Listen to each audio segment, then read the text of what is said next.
want to invite you up to grab one of the remaining poles that you're comfortable talking about.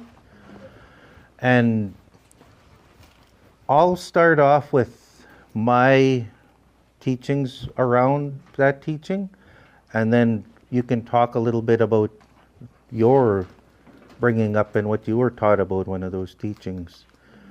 So, and remember, with the Tipi teachings, we're not just talking about indigenous, because every one of us, indigenous or non-indigenous, we as Aisanuak, as people, all have these teachings within us, or we know something. So at this point, I'll invite whoever is willing to share to come up and grab a pole, and that will be the pole you'll talk about when we get to your pole. So I want you to sort of experience that now and come up and grab a pole that you feel comfortable talking about that teaching, and hold that pole or keep it near you until we get to that teaching. Grab a pole. I'm waiting for it to go. I'll grab one out, but if not, I'll take captains. Ladies, I know you have some teachings within you. Come up and grab a pole.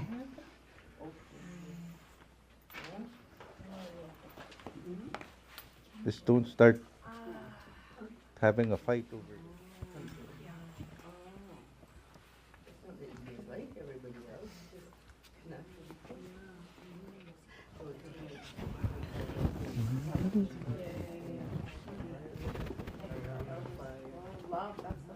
All right, so we'll continue on with our next pole, which is love. So our next three poles have to do with and represent adolescence or our teenage years, when we've already learned humility, respect, and obedience. We're starting to gain that sense of self.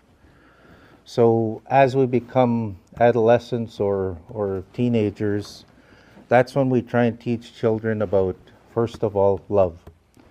And yesterday we talked about it a little, where just like respect, alongside respect with the children, you need to first learn to love yourself. Especially our teenagers, they do not love themselves. And especially these days, we see it more and more, where they're not proud of who they are. They want to be somebody else. They're using the TikTok filters and the colored on eyebrows and the stick on eyelashes and fingernails. But you see that they don't love their bodies. They don't love themselves. They're not, they need to be taught how to love themselves. So we're taught by our elders that with our teenagers, really focus on building that ability to love themselves. How do we teach them to love themselves? Hopefully we who have already gone past that stage of development as adults or even as elders, we've already experienced that and built that ability to love ourselves. So at our stage, say adults and elders, we should be at the point where we love ourselves already, so now we could start to love other people. So we use that experience to help these guys, because they don't know how to love themselves. So we teach by example and show them how we love them, and showing that deep love for them. Because every single time I pull this pole out with adolescents, what do you think they focus on? Yeah. Finding a partner. They focus on finding a girlfriend or boyfriend and falling in love, which is very, very different. But that's what their mind is fixated on. And you can't blame the poor kids, because what is society constantly pushing? You need to be partnered, you need to have a partner, and it's all very much sexually driven. And unfortunately, with these kids, they're at a point where sexuality is very much in the forefront for them. So we need to pull them back away from that and teach them about the family love and show them how to love themselves through focusing on the other teachings like humility, respect. If you respect yourself, you start to love yourself through that respect you've built for yourself. By that I mean, if you've learned respect, then you respect your body. And the only way you're respecting your body is that you're proud of yourself. Then you could start to love yourself. With that, this kind of love, remember the Tipi is embodying the entire body and soul of the child or of each of us. So once they have those, this love is all about them, and there's nothing selfish about that. We've been taught that if you respect yourself or if you love yourself, you're being selfish. No, absolutely not. If you don't respect yourself, you don't love yourself, you're in no position to respect or love anybody outside of yourself. You can act like you respect and love them. You can go through the motions of showing respect and love for other people, but if you don't have self-love, then you really don't respect other people, and you really don't truly love the people around you until you learn how to love yourself. That means taking care of yourself, your emotional, spiritual health, most of all your mental health, and having that ability to take the time to reflect with yourself. Journaling, especially with young people, teenagers and adolescents, getting them to put down their true feelings, because they're 100% not going to tell you what they think when they're laying on their pillow at night, what is going through their mind and why there might be tears coming out of their eyes. But if you can get them into the habit of journaling, excellent way now. For some reason, kids are eager to display that on a social network, TikTok. They'll put their true feelings on TikTok, but they will not go talk to their mother and tell them what they're going through.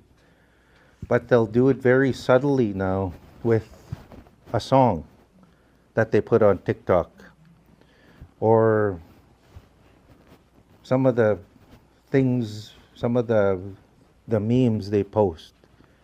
They're very subtly showing what they're feeling and that insecurity, and that they want to learn how to do this. They want to learn how to love themselves. And what they're looking for is confirmation that they're on the right track. And with social networks, that confirmation is by how many likes they have or how many followers they get on that TikTok. So if they go and open up with a song that says, oh, I can so relate to this song right now. If you really sit and listen to that lyrics, that teenager is telling you exactly what they're feeling. And if they've got a ton of hearts liking that TikTok, that's assuring them through that manner that, okay, that people know what I'm going through. My kids, every one of them, they've all been teenagers at one point, and some of them were, oh my God.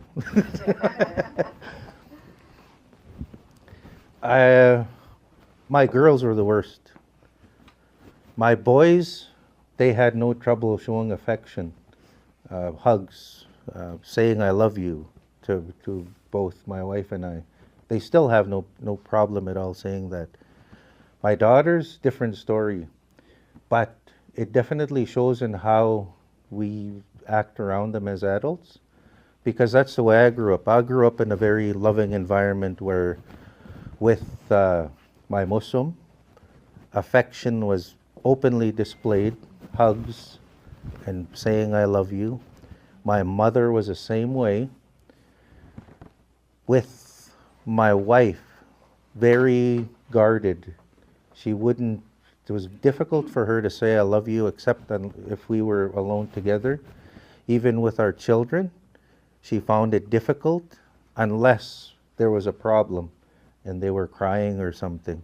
But just every day passing, oh, I love you, it didn't happen. So it shows in our daughters, because whether it was conscious or subconsciously, they modeled themselves after her.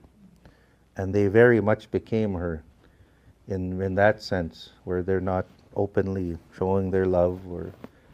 But my boys, they've got no breaks with anything, including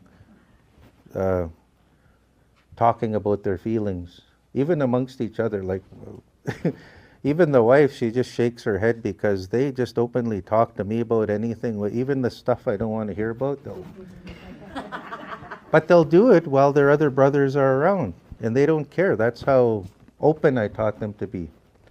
And they'll talk about love and that kind of things, or with their partners and such. And like I said, it's stuff I don't want to hear about, but they're comfortable discussing them. But that's because I made sure, especially with my boys, because I felt it was my responsibility to focus on them as the young men. And that was a traditional upbringing.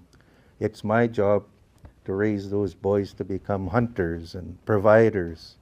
So I taught them early on to love themselves and be proud, and to take that time to build that. Take the time alone to work through your difficulties and really internalize them, but most of all to be proud and to take care of yourself. That's showing self-love. So that was the teachings I had on love, is especially with adolescent, with our teenagers, focusing on that self-love and keep on reminding that, again, this tipi represents us as a being, a person. It's not just a dwelling. It's miqwa. It's home. It's our home. That's where we live.